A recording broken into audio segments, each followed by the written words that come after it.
No one on Earth could ever make that shot. The SEAL commander's shout tore through the heavy, suffocating air. Yet only seconds later, a young woman lying silently behind a snow-covered ridge in the Sierra Nevada squeezed the trigger and rewrote history. 3 bullets, 3 enemy generals fell. Behind that earth-shaking moment lay a secret never before revealed about a soldier scorned and underestimated who carried within her the power to turn the impossible into reality. Alexandra Carter was not a name often spoken at glittering medal ceremonies in the Pentagon. She did not appear in laudatory articles, nor did her face hang in a framed portrait on the walls of any unit's Hall of Honor. In the official record, the words were so stark they were almost unbelievable. Army sniper, standard qualification. Short, cold, and nearly meaningless to anyone who had never witnessed her in action. In the eyes of the SEAL team assigned to work with her, Alexandra was nothing more than an outsider someone shoved into a reconnaissance mission in Nevada by orders that came from too high up to be refused. To them, she was an uninvited guest at a banquet reserved only for those who had been forged together in blood and fire. At first glance, there was nothing about her that commanded respect. A young woman, small in stature, her brown hair tied neatly beneath the hood of a ghillie suit, her face delicate to the point of seeming out of place in the rough uniform. Standing next to the broad-shouldered SEALs, with muscles hardened like steel cables, her slender frame looked more like an MIT student who had wandered by mistake onto a live-fire range. And indeed, as the men prepared their gear, tightening their straps and checking their weapons with a hunter's focus, a few exchanged looks, then let slip smirks, the kind of smirk laced with condescension. What could an Army sniper possibly know about a SEAL mission? In places as harsh as this, prejudice takes root quickly. SEALs trusted one another because they had survived together in the darkest alleys of Fallujah, had breathed the searing dust of Kandahar, had shared scars that outsiders could never understand. To them, any foreign element was a threat to security. And Alexandra, with her dry resume and unimpressive appearance, was exactly that foreign element. The most unsettled of them all, of course, was the team's commander, Ethan Reaper. Blake, 17 years in the field, had made him accustomed to commanding men whose every breath he understood. Blake was the kind of leader who never gave trust freely. He had survived the mine-littered streets of Baghdad, dragged wounded comrades from the rubble in Kandahar, and attended more funerals than one life should bear. For him, trust was not a gift, it was forged in sweat, blood, and the acrid stench of gunpowder.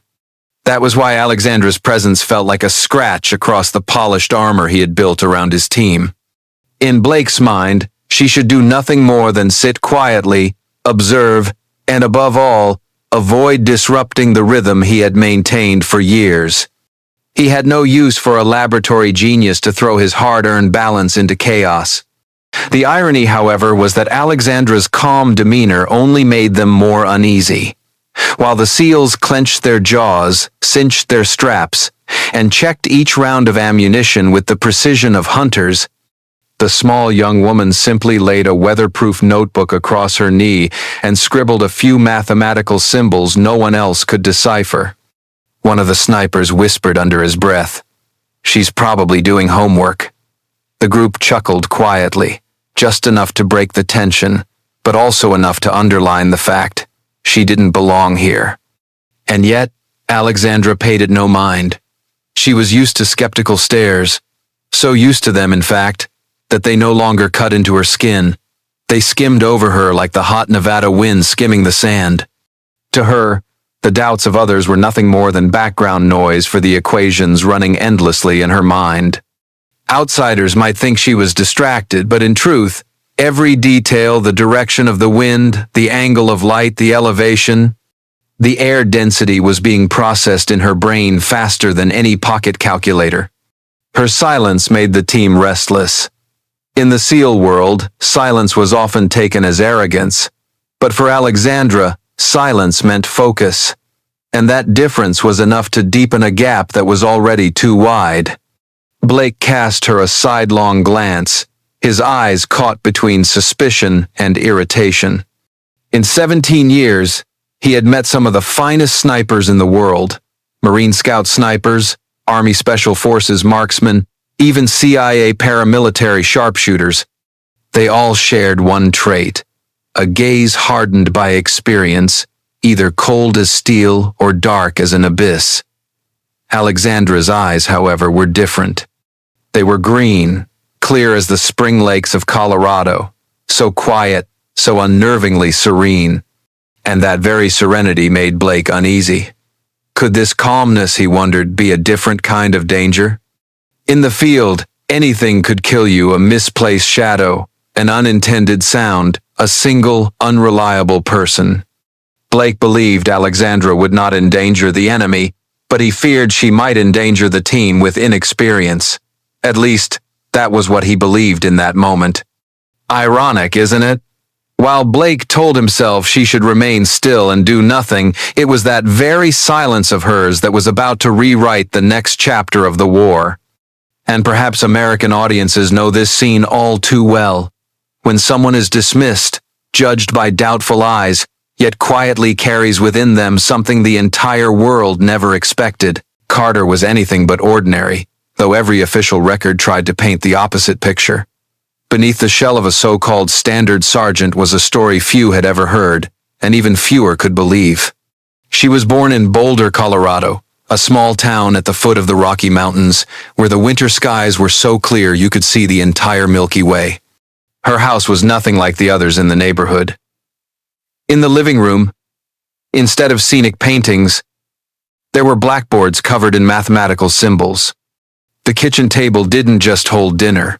It was piled with scratch paper filled with differential equations and diagrams of aerodynamics.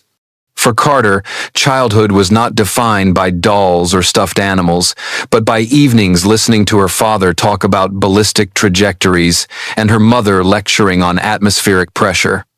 Her father, a NASA engineer, had devoted most of his life to studying the motion of objects through space. He often told his daughter, "Every bullet is like a tiny spacecraft breaking orbit. Understand it, and you control it." Her mother, a professor of applied mathematics at Stanford, added her own stern truth. Everything in life can be measured by an equation, even when the heart disagrees.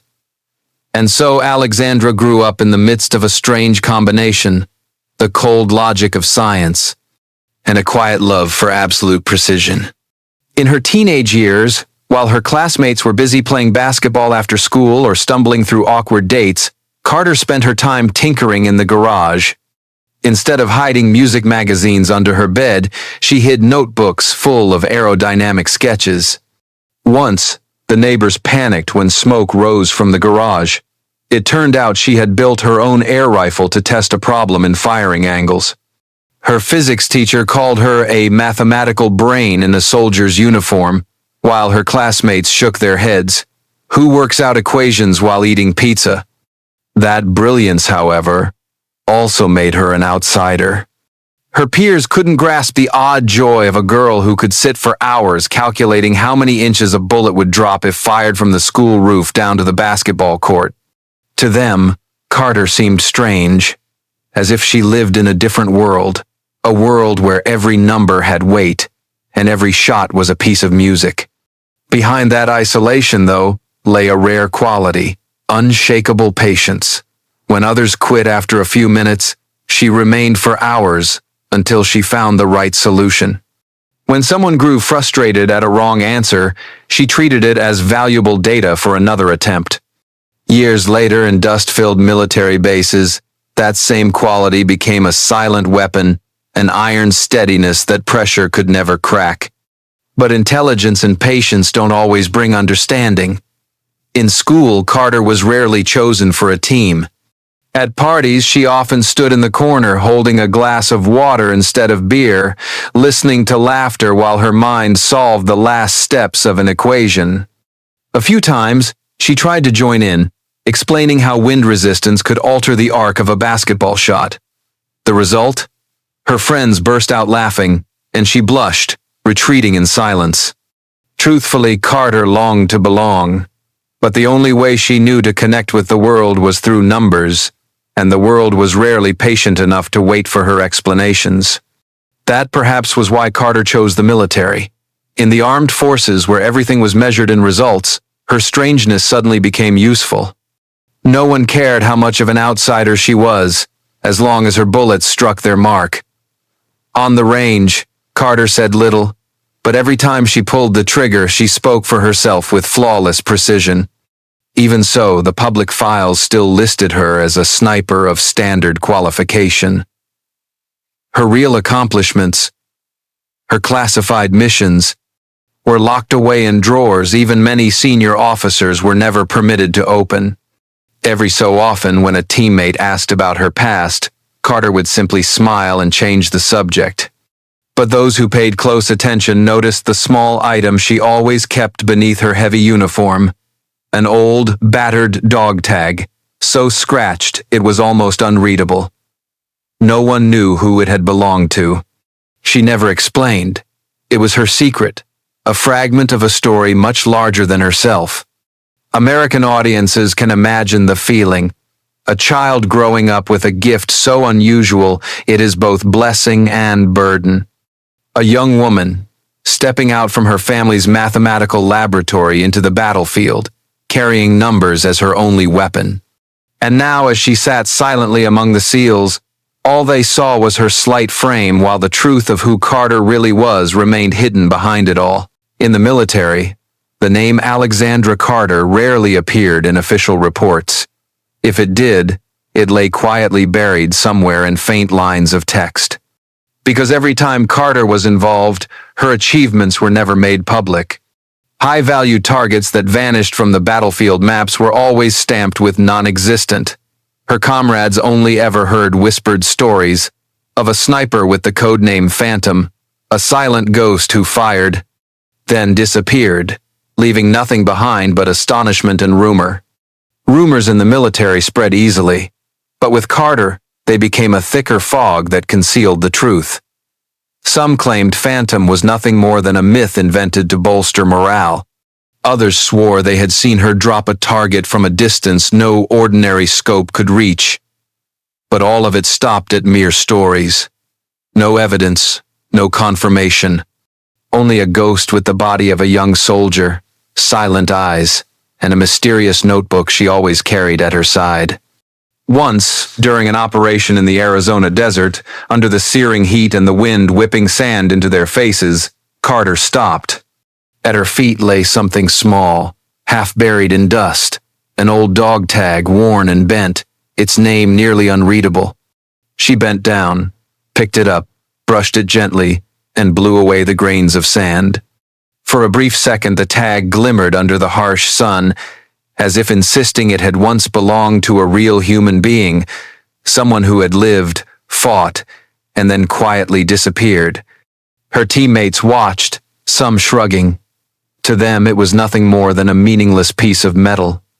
But Carter didn't return it to the sand. She carefully tucked it into her chest pocket, close to her heart. When someone asked out of curiosity, she only smiled, lips curving slightly, half joking, half serious. Every name deserves to be remembered. It was one of the rare moments when she revealed a glimpse of emotion, a thin crack in her otherwise frozen facade. From that day on, the tag followed her into every mission. Others might forget, but Carter would not. She didn't know who it belonged to, but for her, it became a symbol of the thousands of other names that had vanished without a trace, names no one ever spoke of again. With each bullet she fired, with each target that fell, Carter didn't think about accolades, she thought about balance. That every soul lost left an empty space, and her task was not only to fill that space with victory, but also with remembrance.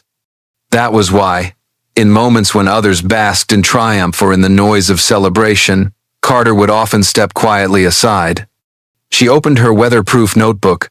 Alongside pages of dense equations were scribbled names, sometimes only initials, sometimes only dates. No one knew what they meant, but for Carter, it was her way of keeping a part of her humanity intact in a world where death had been reduced to anonymous numbers. Perhaps that was why her comrades found her so hard to understand. Some thought she was eccentric, others kept their distance. But those with sharper eyes recognized something deeper. In that quiet gaze was a heart that valued the sanctity of life. Carter was not bloodthirsty, nor was she a machine. She was simply a human being who chose to bear the part of the work that most would rather never speak of. Amid the harshness of military life, Carter would occasionally reveal a flicker of humor. Once, when asked why she kept a dog tag with no known owner, she replied coolly, "At least, it never argues with me when I talk to myself." The whole team burst out laughing, and Carter's lips curved in the faintest smirk. It was her only way to balance the darkness she carried with the noisy world around her. But behind that humor lay something far heavier. The dog tag was not just a relic picked up in the desert, it was a symbol of every loss Carter had ever witnessed. It was tied to the truth that her achievements were never acknowledged, that her victories existed only in the shadows. And perhaps it was also her daily reminder that once she chose this path, she would always remain a ghost, uncelebrated, unnamed, remembered only through the fragments she quietly preserved. American audiences may see themselves in that image, working in silence, rarely recognized, yet keeping a dog tag of their own, something that reminds them their efforts matter, even when the outside world seldom notices. Dear audience, grab a glass of water, take a moment to relax, and keep listening to the story. The twists are still to come. And please drop a comment below letting me know where you're watching from and what time it is for you. It's always a joy to see who's joining us from around the world. Drop a 1 in the comments if you find this story gripping, so we can keep bringing you more captivating tales. That morning, the Nevada wilderness lay under a silence too heavy to be natural. The air itself seemed frozen, broken only by the wind threading through the brittle pines. The SEAL team lay flat against the rocky slope, their infrared scope sweeping in steady arcs, recording the movement inside the distant enemy compound. The initial order had been simple: observe, do not fire. To them, it was a routine task, little more than an exercise in patience. But then Carter's thermal lens captured something unusual. 3 large heat signatures, clearly human, appearing on the upper floor of the main building. The figures moved around a wide table, occasionally leaning over maps, their gestures sharp, their exchanges intense.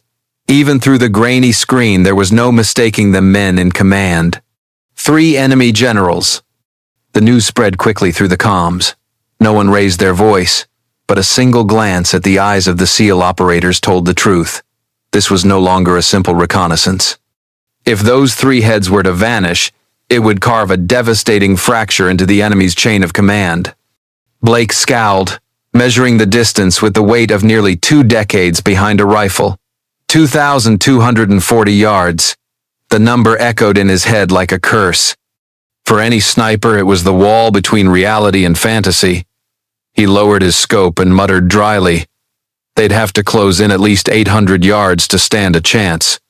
While the team debated approach routes, Carter remained prone behind a ridge, her hand steadily filling her weatherproof notebook. She wasn't writing reminders, nor keeping a diary. Within seconds, the page was dense with numbers: wind speed, barometric pressure, humidity, temperature gradients. To others, it was a mess of sterile formulas. To Carter, it was the very language of life. She paused for a breath, her green eyes narrowing slightly through the scope. Her voice came low, almost carried away by the wind. "Sir, I can take all 3 from here." For a few seconds, the air froze solid. Men who had survived the deadliest campaigns lifted their heads and stared at her, as though they had just heard the worst-timed joke in the desert. Frowns tightened, eyes flicked sideways. One man even gave a short laugh, not of amusement, but of disbelief, at something too absurd to be real. To them, that distance wasn't just long, it was impossible.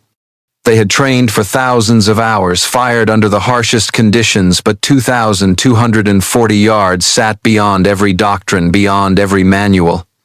It was the realm where a bullet turned into a gamble, where the wind became death's accomplice, where every theory of marksmanship dissolved into smoke. Yet Carter did not smile nor defend herself. She only bent her head and added a few more symbols to the page.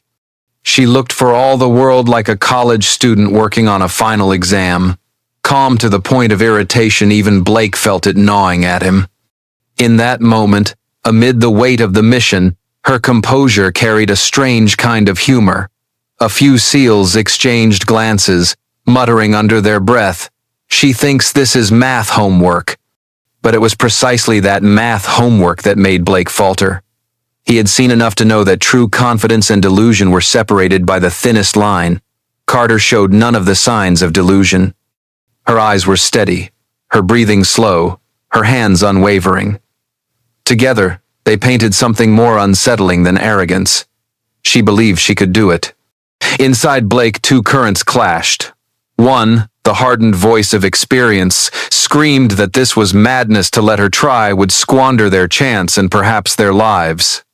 The other, quieter but undeniable, was curiosity. What if, just what if, she wasn't wrong? The team remained silent, yet the silence itself brimmed with questions unspoken. They had seen strange things in war before, miraculous escapes, reckless gambles that saved entire squads. And now, they were staring at something just as irrational. A young sergeant, dismissed and underestimated, declaring she could achieve what the manuals deemed impossible.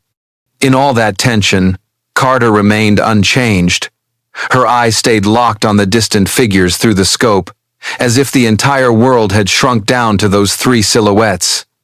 The numbers danced in her mind like musical notes, composing a cold, precise symphony only she could hear. And the audience can picture it clearly.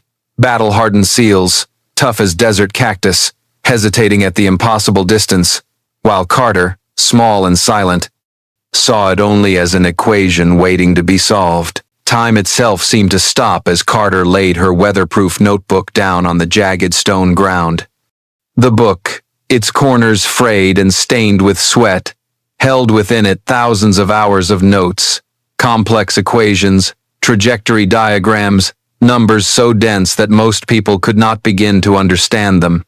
For Carter, it was more than just data. It was memory. It was proof of an entire journey, where mathematics and instinct fused into one. She adjusted the Barrett M82 ever so slightly, the rifle nearly twice the length of her slender body. The massive barrel rested firmly on its mount, aimed straight at the building sitting far beyond the horizon. Outside, the wind howled through the mountain pass. But in Carter's mind, everything had been reduced to variables. Wind, 14 miles per hour out of the northwest. Temperature, 78 degrees Fahrenheit. Humidity, 29%. Barometric pressure, lower than standard. Each factor slid into place like a puzzle piece, converging into a single picture, the perfect shot.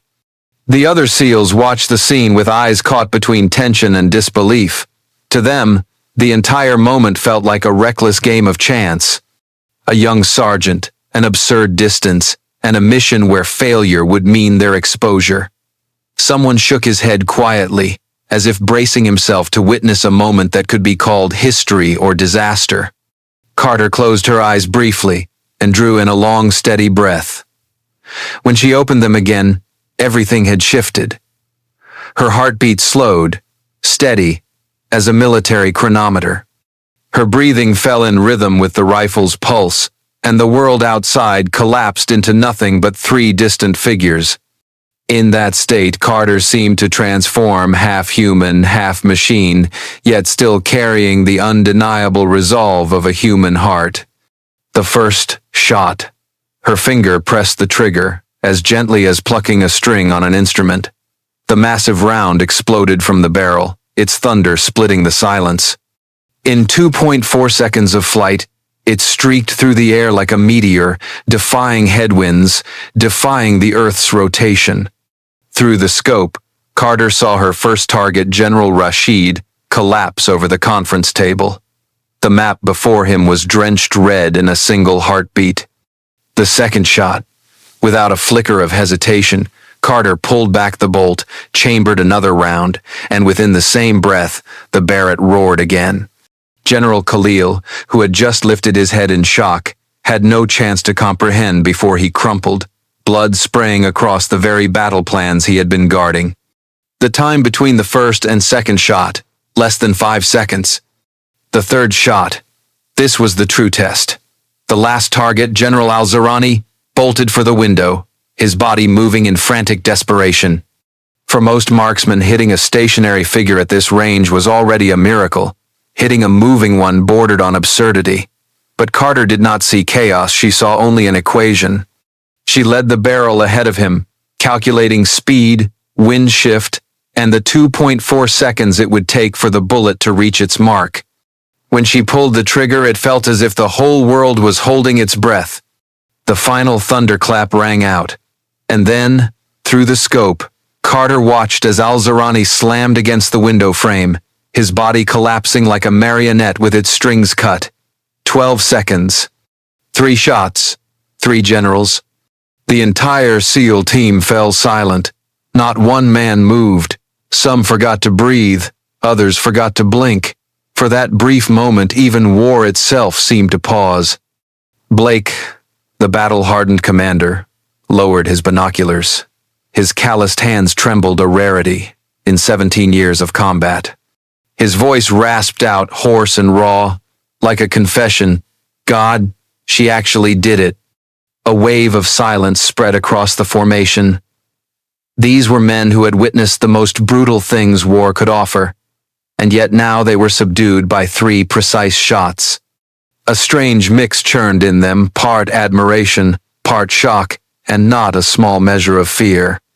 They realized from this moment on, the small woman beside them was no longer an outsider. She had just proven herself to be a weapon that even the laws of physics could not restrain. Carter was different. She did not exult, did not smile in triumph. Quietly, she lowered the rifle, swiftly cleared the chamber, and set the weapon aside with care. To her, this was not glory, it was simply the resolution of an equation solved to perfection. 1 completed calculation and 3 lives erased. Her green eyes remained as still as a winter lake, unbroken by a single ripple. The fall of the 3 enemy generals struck like a bolt of lightning ripping through the night. In an instant, the enemy compound dissolved into chaos. Figures poured out of the front entrance. Guards scattered frantically along the perimeter walls. Floodlights snapped on, sweeping across the courtyard as if they might catch the ghost that had just ripped out their heart right beneath their noses.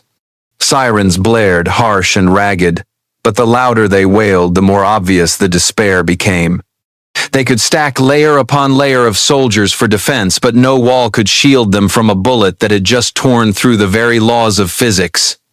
In that remote mountain pass, the SEAL team lay frozen in place, yet their hearts pounded in their chests. The silence stretched, no one daring to move, as though even a single whispered word might shatter the miracle they had just witnessed.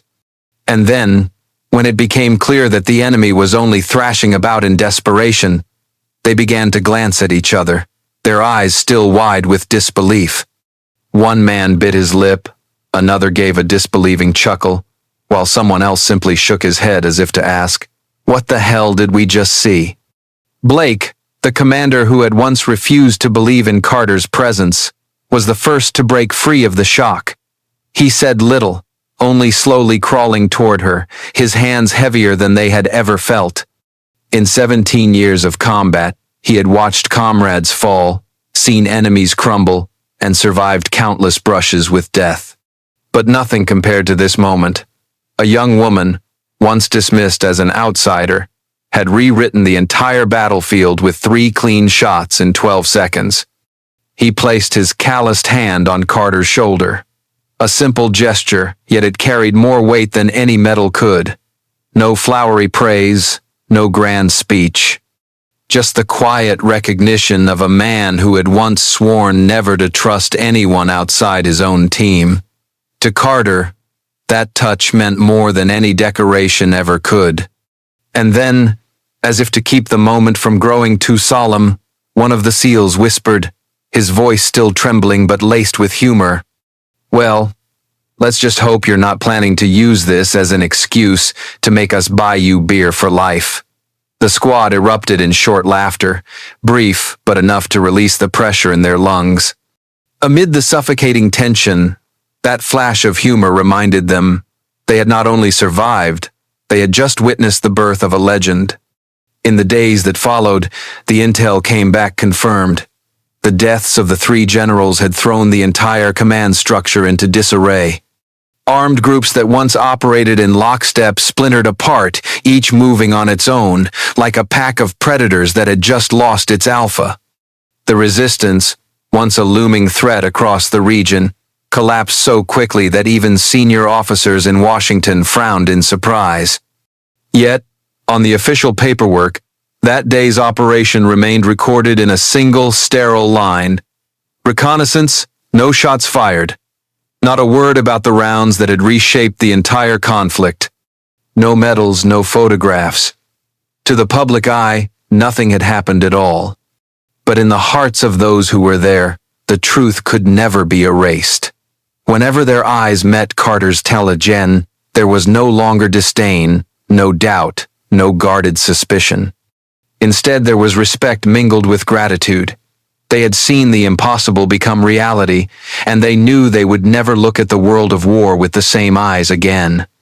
Back in America, whispers of a female sniper in the Sierra Nevada began to ripple through military circles. Not in newspapers, not at ceremonies, but in cramped break rooms, over mugs of bitter coffee, or during lonely night watches. One soldier would murmur to another, and slowly, the story turned into oral legend.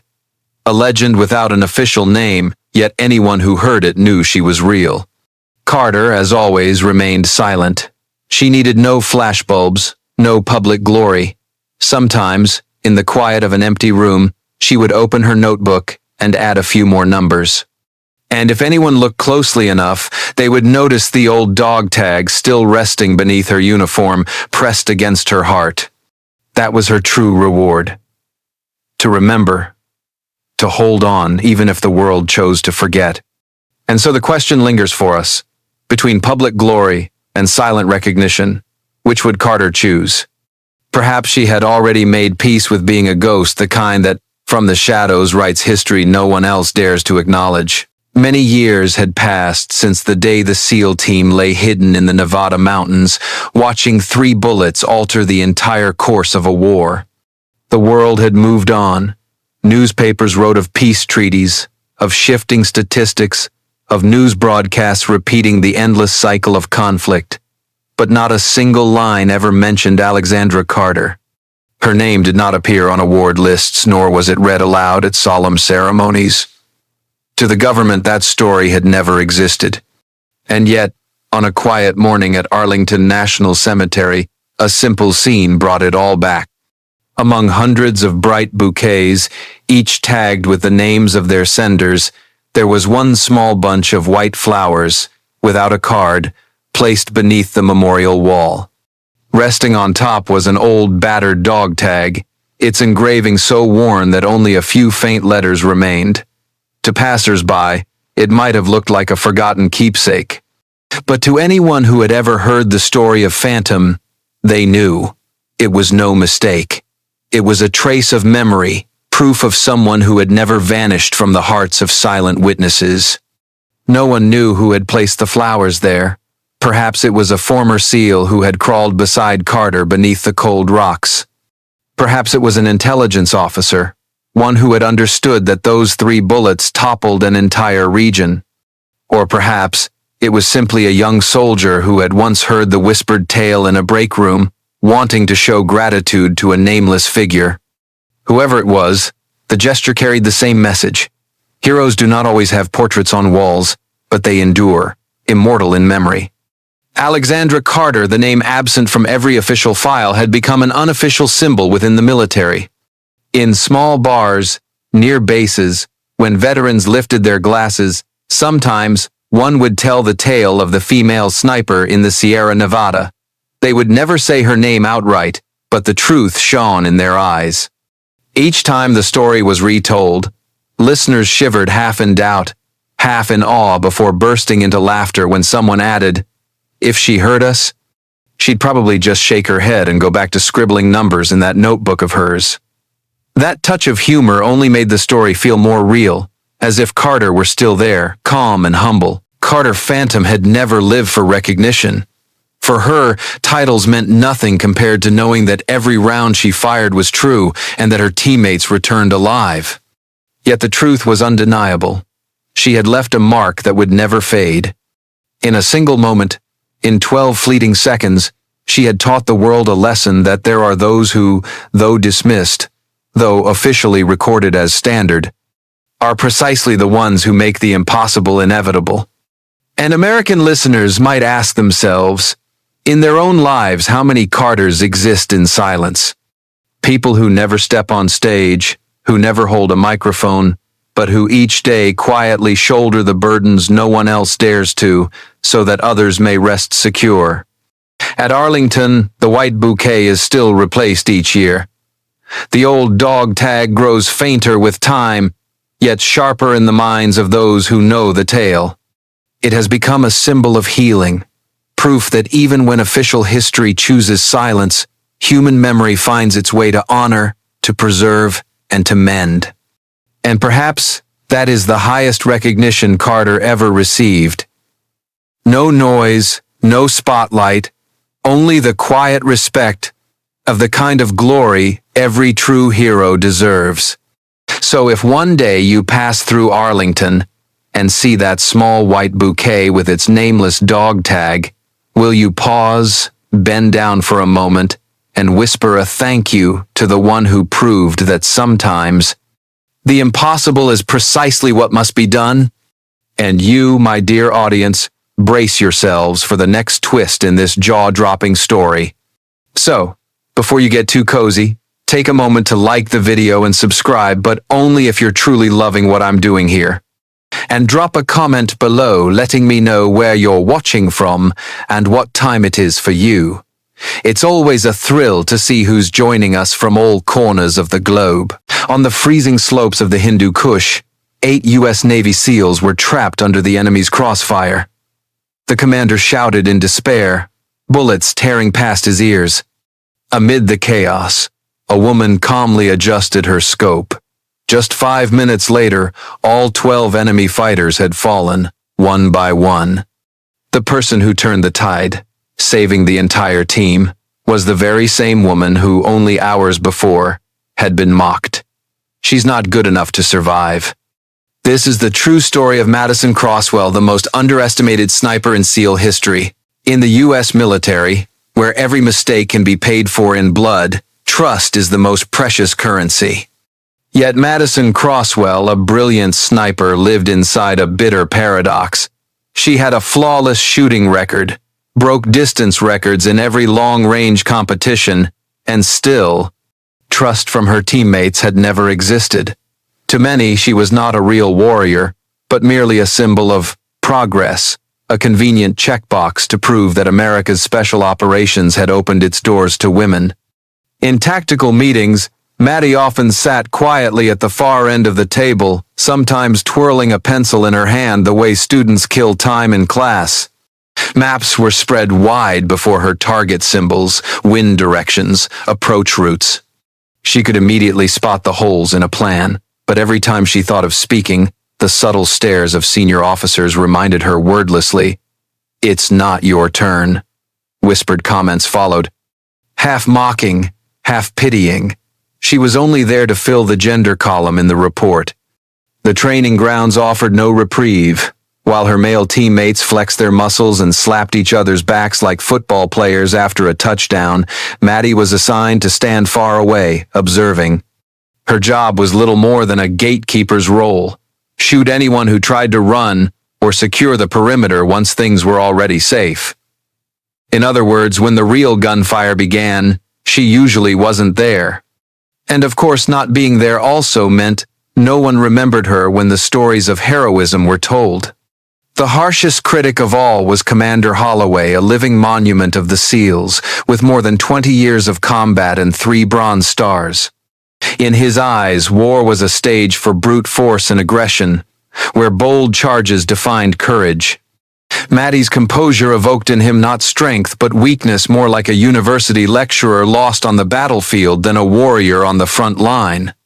Maddie understood those prejudices well. She heard the scoffs behind her back, saw the doubtful glances when she entered the gym. Occasionally, a few teammates tried to be kind, offering to carry her weapon. They believed it was chivalry, but to Maddie, it was a reminder that they didn't believe she was strong enough to carry her own rifle. Of course, in a special operations culture where everyone prided themselves on muscle, such jokes were inevitable. Once, after a sniper drill, a sergeant sneered, "You shoot well, but can you really haul that Barrett nearly 60 pounds on your own?" Maddie gave a faint smile, swung the weapon onto her shoulder, and calmly walked up the steel staircase, leaving the man staring, dumbfounded. She didn't need to argue, the rifle had spoken for her. Yet, humor was only garnish. The reality was far more bitter. On real missions, Maddie was excluded from the assault list. She was often posted at observation points hundreds of meters away, silently watching through her scope while the thunder of battle erupted in the distance. For most, it might have been the safer assignment. But for someone who lived to prove her worth, being pushed out of the fight was a cut into the very core of her pride. The irony was that everyone admitted her near-perfect accuracy. On the firing range, no one could match her. During assessments, she struck the bullseye at distances where most rookies couldn't even see the target. Veteran instructors sometimes nodded in approval, but always ended with the same refrain. Good technique, but real combat is different. Maddie's world, therefore, was like a stage with the curtains closed. She stood ready in the wings, always prepared, but never called under the lights. Her battles weren't only fought on the training grounds, they were fought silently in the scrutinizing eyes of her comrades and in the relentless doubt of her commanders. Not many in the SEAL teams ever asked Madison Crosswell where she came from. To them, she was simply a political report with a good trigger finger.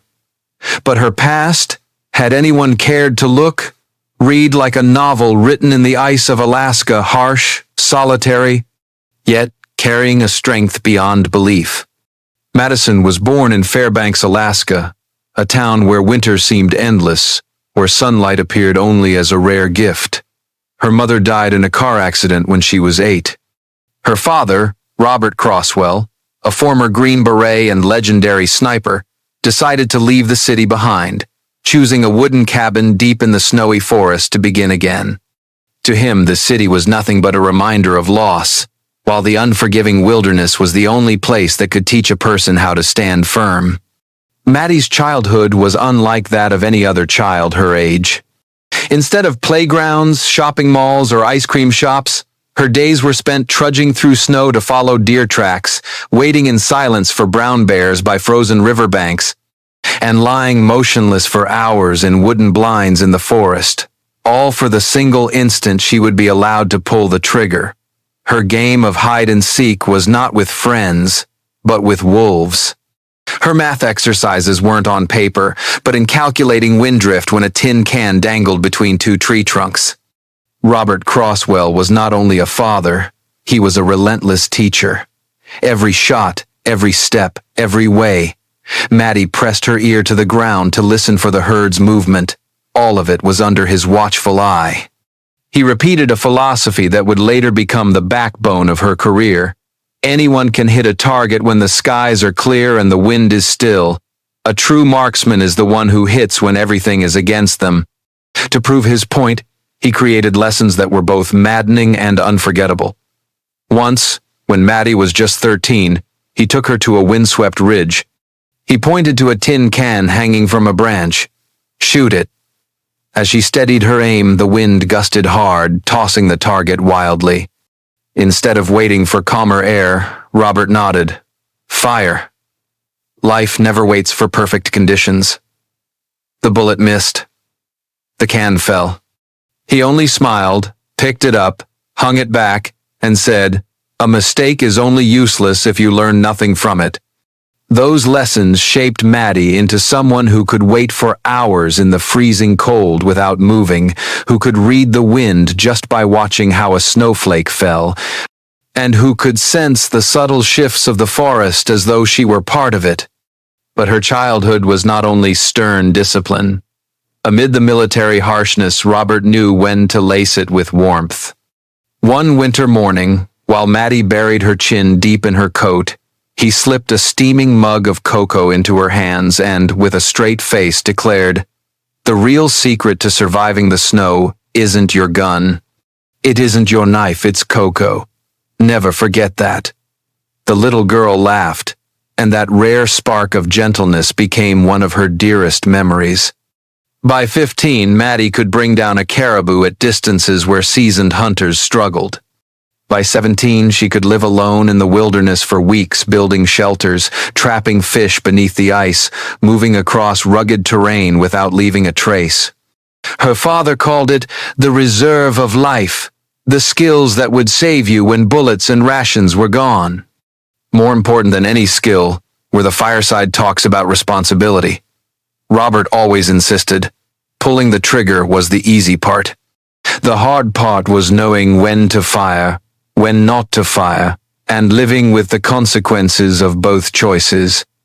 The deadliest weapon of a sniper was never the rifle, but the mind behind it. In those long nights by the fire, Maddie learned that true marksmanship was not measured by body counts but by the ability to prevent catastrophe with a single well-placed shot. When she entered the military, she carried with her not only refined skills, but a legacy her father's patience, resilience, and philosophy of marksmanship. To others, she appeared just a quiet girl from Alaska. But buried deep within was the weight of thousands of hours spent in frozen forests, the lessons paid for in blood and sweat, and the unyielding discipline of a life forged in ice. Dear audience, grab a glass of water, take a moment to relax, and keep listening to the story. The twists are still to come. And please drop a comment below letting me know where you're watching from and what time it is for you. It's always a joy to see who's joining us from around the world. Drop a 1 in the comments if you find this story gripping, so we can keep bringing you more captivating tales. Inside the operations briefing room at Fort Bragg, the air felt thick, as if every door had been sealed shut, leaving only the heavy breaths of soldiers packed tightly around the table. Maps were spread wide, red and blue markers crowding the surface like pieces on a deadly chessboard. On them, Maddie saw what no one else bothered to notice: the wind funneling down from the ridge, the difference in elevation that could block a line of sight, and, most crucially, the approach route Holloway had just designated, one that led the entire team straight into an open kill zone with no cover. She drew in a deep breath, then calmly suggested a change in firing position. Her voice did not waver, nor did it rise. It was simply a gentle reminder that the map, if read carefully, was warning of a fatal mistake. But Holloway brushed it aside instantly, his tone sharp as a blade. "Stay where you are. Follow orders. This isn't a classroom." The eyes in the room shifted toward her, a blend of mockery and pity. Some nodded, as if his dismissal was obvious. Others smirked, as though to say, "You should know your place." Maddie nodded back in silence, but inside she knew that arrogance would drive them all to their deaths. It wasn't the first time she had felt treated like a beginner at a summer shooting camp. Since joining the SEALs, Maddie had often found herself straddling two worlds. On one side was the knowledge, skill, and grit forged over years in the Alaskan wilderness. On the other was the prejudice, rigidity, and oversized egos of men who saw war as a stage for flexing muscle. In that moment, Maddie's thoughts drifted back to Alaskan nights, when her father would smile knowingly after one of her missed shots. He never shouted. He only reminded her, "You'll learn more from bad wind and rough ground than from a clear, sunny day." And now, those words stood before her in flesh and blood. She chose not to argue further, not out of fear, but because she knew any protest would only harden Holloway's stubbornness. The man had spent his life in combat, conditioned to trust brute force. He would never listen to analyses about wind, elevation, or terrain. For him, victory came from the roar of rifles and overwhelming aggression, not patience, not timing. Yet Maddie also knew that when the true moment arrived, it would be precisely those overlooked details that decided whether they lived or died. The irony was brutal. She had just been pushed out of the planning, but she alone would be capable of altering the battlefield when everything fell apart. There was something bitterly humorous about the scene.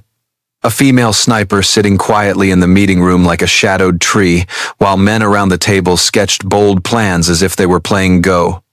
She wondered, if her father were alive, how would he respond? Perhaps with a crooked smile, pouring another mug of hot cocoa, before saying, "Let them laugh. When the snow piles high, and the wind turns against you, only the one who listens to nature survives." When the meeting ended, the men filed out, brimming with certainty that they had crafted a flawless plan. Maddie rose last, her hand brushing lightly over the map, her eyes lingering on the empty space Holloway had ignored. A faint nod followed, as though she had made a quiet vow to herself. When the day came, she would do what had to be done, orders or not. In that instant, no one realized Maddie had already shifted. From the political token they dismissed, she was beginning to embody her true role, not as a spare part, but as the final safety net for the entire team. Behind her calm demeanor, her sun-browned skin, and the hair she kept braided neatly under her cap, Maddie concealed a weapon Holloway could never understand. Patience hardened in the cold. The ability to read terrain like the back of her hand, and, above all, an unshakable faith that truth would eventually speak through the echo of a single bullet. To the outside, her silence might look like weakness. In reality, it was the most dangerous silence of all, the silence of someone who knows she will act when everything has gone wrong and when only one chance remains to set it right. Ironically, that very silence only deepened her teammates' prejudices. They saw Maddie as a misplaced shadow in the formation. What they didn't know was that this shadow would be the very thing shielding them when the firestorm erupted from the jungle. The sky over the Hindu Kush hung like a gray curtain heavy with leaden clouds, casting its silent shadow across the yawning valley. The air was thick, freezing, as if nature itself understood that something violent was about to unfold. The operation had been given an optimistic name, Silent Thunder. But in Maddie's heart, the name felt ominous. Thunder is never silent, and battlefields are never predictable. The 8-man team moved in a tight formation, rubber-soled boots brushing the ground without a sound. They were elite warriors, trained to slip in like ghosts. The only difference was this: while everyone trusted Holloway's plan, Maddie did not. Assigned to an overwatch position, she chose a high ridge that offered a sweeping view of the target compound. Through her scope, she saw more than the maps had revealed. Signs of human presence lay there like sentences no one bothered to read. Patches of earth pressed down too evenly on the trail, brush quivering in a rhythm that wasn't the wind's. A faint glint of metal hidden beneath the canopy. To others, it was just another forest scene. To Maddie, it was a death symphony. She went on comms, reporting each detail. On the other end, Holloway dismissed her, certain nothing was amiss. He had survived dozens of battles, and he believed experience alone was enough. The problem was, the battlefield never repeats itself, and overconfidence is always bait for the trap. Maddie tightened her grip on the scope, unease rising, and then her fears became reality. A chain of explosions cracked like tearing thunder, rocks and dirt blasting into the air, smoke rolling heavy. From every side, crossfire ripped through the clearing. The 8 SEALs were pinned in the open, exactly where Maddie had warned. Through the glass, she watched ambushers surge forward like shadows come alive. Bullets tore through the air, muzzle flashes lit the tree line. Shouts and frantic calls blended with the roar of gunfire. The SEALs were fighting back. But it was clear. They were outnumbered, outflanked. Her heartbeat pounded, but her hands stayed steady. This was the moment her Alaskan childhood had prepared her for, the moment when everything was against you, yet a single bullet could turn the tide. She scanned quickly, choosing. Nearly 600 meters out, shifting winds, targets moving fast, her teammates trapped in the kill zone. The order was clear. She was to observe only, not engage unless under direct threat. But with fire raining down, crushing the team into the dirt, what did direct threat even mean anymore? Discipline battled violently against instinct and responsibility. Below, Holloway roared commands ordering a counterattack, but every angle of fire was locked. Enemy rounds chewed up the earth, forcing the formation lower. For the first time, Maddie saw the confident commander's mask crack into panic. And from the ridge, she whispered under her breath, "Dad, I see what he doesn't." It wasn't a plea, but an acknowledgement that she was about to do the very thing they had all doubted she ever would. Maddie quietly flicked off the safety, adjusted the scope.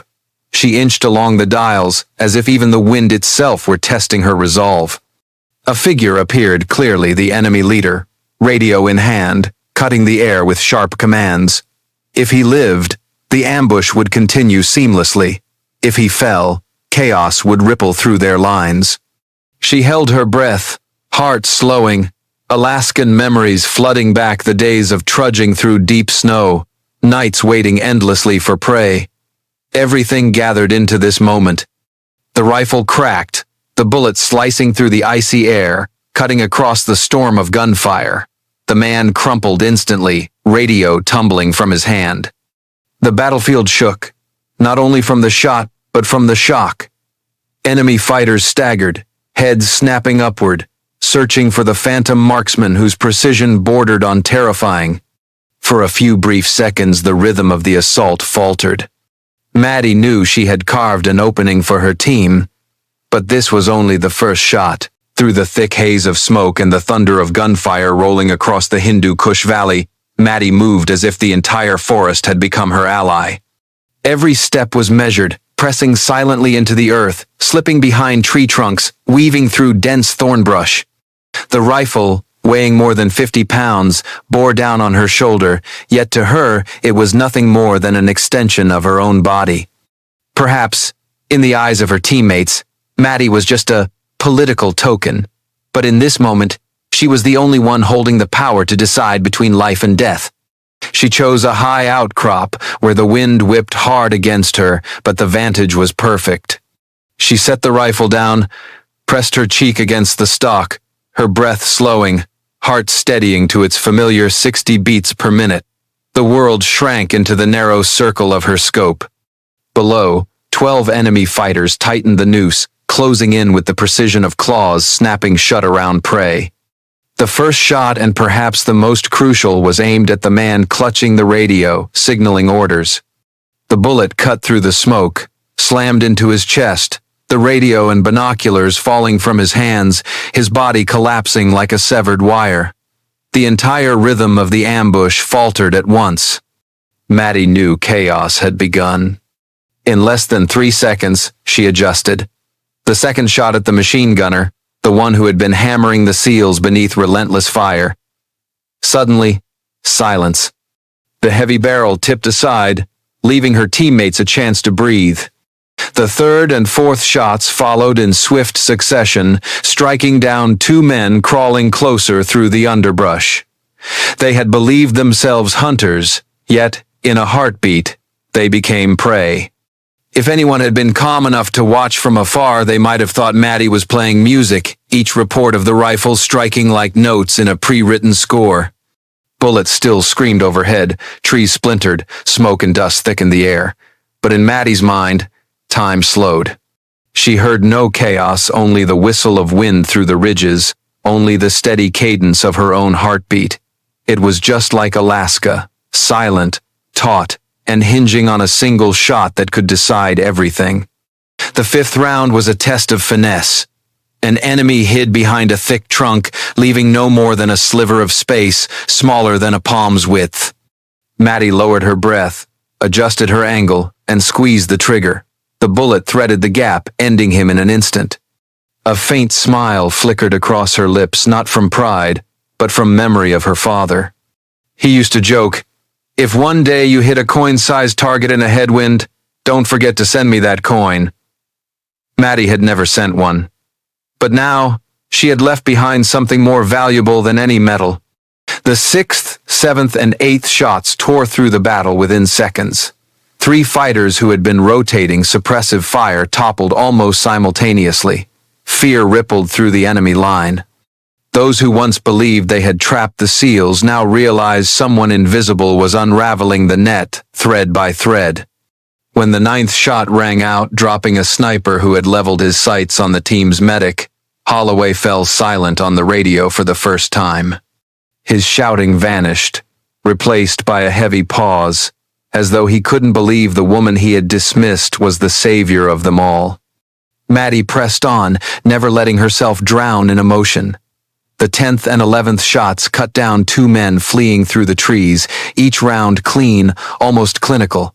The bullets carried more than metal. They carried the patience of an Alaskan childhood, the faith she had held for years while being doubted, ridiculed. Only one remained. The last fighter crouched behind a fallen log, convinced he was safe. Maddie steadied, calculated every millimeter, and fired. The 12th shot cracked flawless. 5 minutes passed. As the smoke cleared, 12 enemy bodies lay still among the trees, and the SEAL team was alive, unbroken. What should have been a massacre had become a demonstration of superhuman precision, a lesson that would be retold in training halls for years to come. And on the ridge, Maddie quietly wiped down her rifle, as if finishing just another routine drill. Perhaps, if asked how she felt, she would have shrugged and said, "I was only doing my job." But in truth, she had done more than her duty. She had obliterated every prejudice that had ever bound her. The helicopter blades shrieked, tearing through the heavy air that lingered after the ambush. Inside the cramped cabin, the dim yellow light washed over faces still smeared with gunpowder and dust. The SEALs carried the smell of smoke, sweat, and a tension that hadn't yet dissolved. But one thing had changed forever: the way they looked at Madison Crosswell. Sitting across from her, Holloway, the man who had once dismissed every word she spoke, remained silent for a long time. His eyes no longer held doubt or disdain, but respect mingled with astonishment. At last he said only that he owed her an apology. To Maddie, that was worth more than any medal. After all, not many could claim they had once heard a SEAL commander admit his mistake in front of the entire team. The rest of the flight passed in silence, but not the awkward kind. It was the silence of men rearranging their understanding. They had once believed she was just an extra, a checkbox to make reports look better. Now they all knew, without her, none of them would be sitting there. When they returned to base, the story traveled faster than the helicopter. In the barracks hallways, in the mess hall, in hurried conversations, the name Crosswell became the center. 12 targets in 5 minutes, the number sounded more like a war legend than fact. Some half-joked that the story ought to be carved into the barracks wall, so future recruits would read it and tone down their pride. But instead of envy, gratitude spread.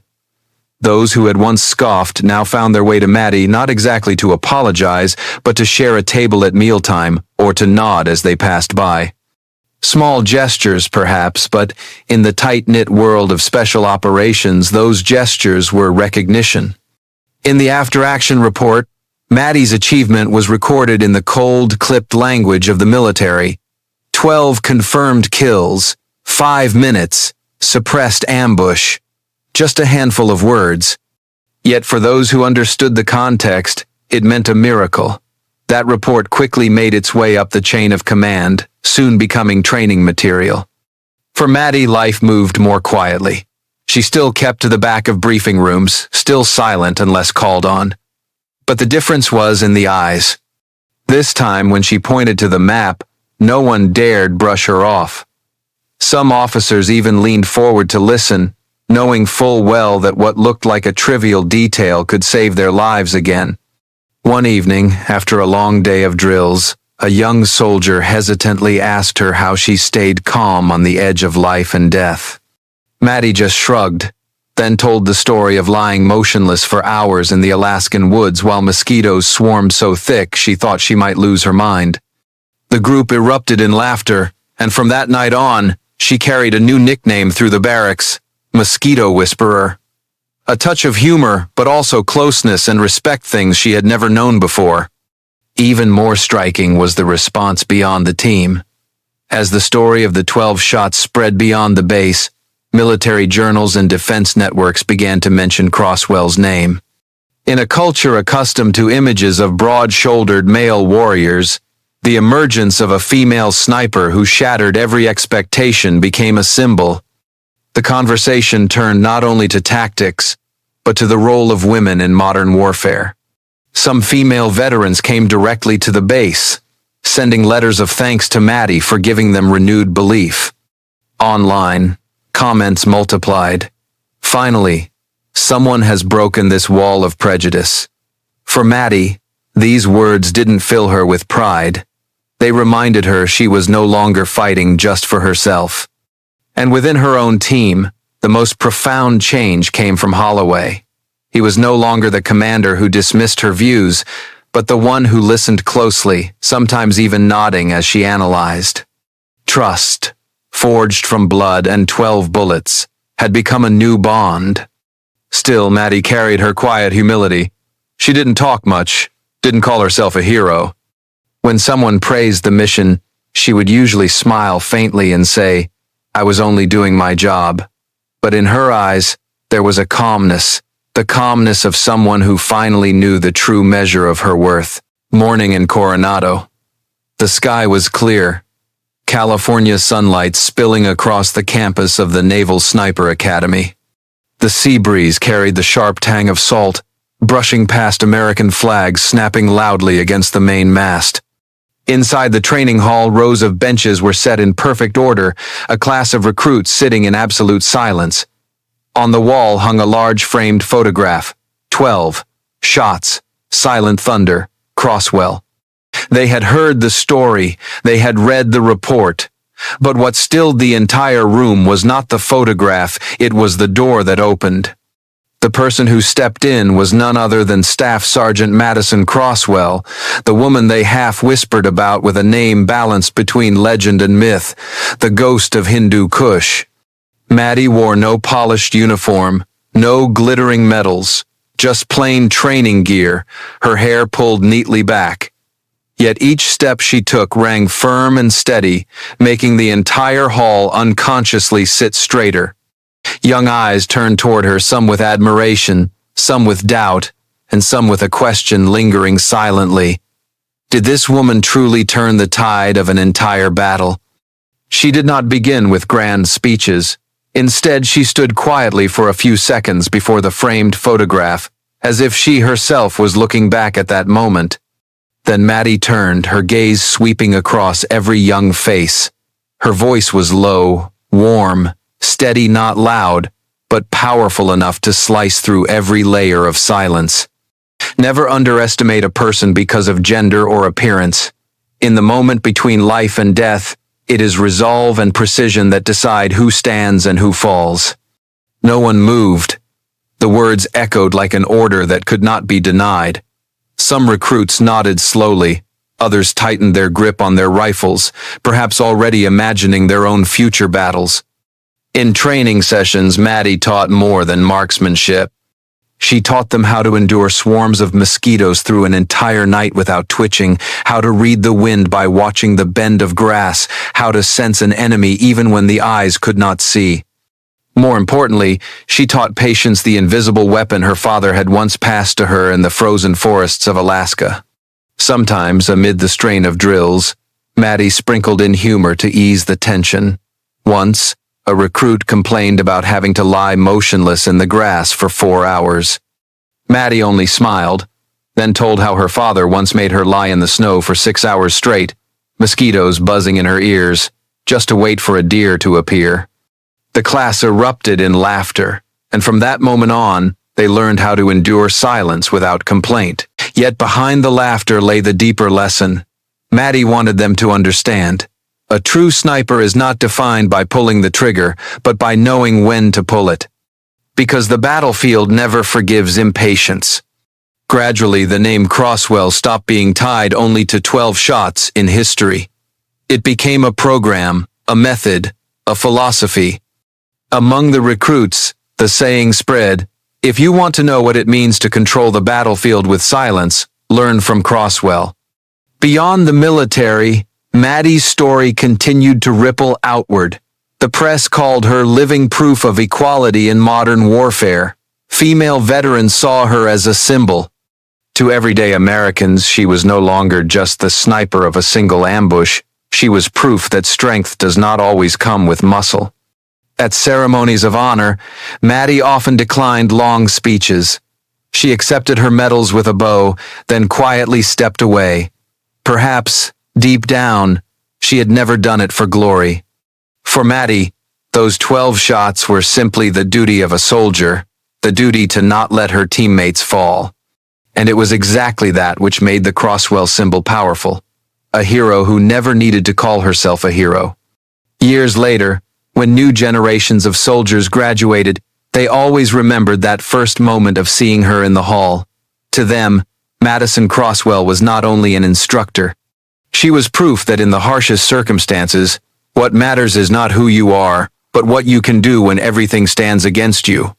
In the Coronado sunset, Maddie walked onto the training field, watching her recruits lying scattered across the grass, waiting patiently for their targets. The sea breeze swept by, salty, carrying a hint of her distant Alaskan home. She smiled faintly, because she knew her legacy no longer rested in 12 shots fired in the Hindu Kush, but in the determined eyes of young soldiers learning how to believe in themselves. And you, my dear audience, brace yourselves for the next twist in this jaw-dropping story. So, before you get too cozy, take a moment to like the video and subscribe, but only if you're truly loving what I'm doing here. And drop a comment below letting me know where you're watching from and what time it is for you. It's always a thrill to see who's joining us from all corners of the globe.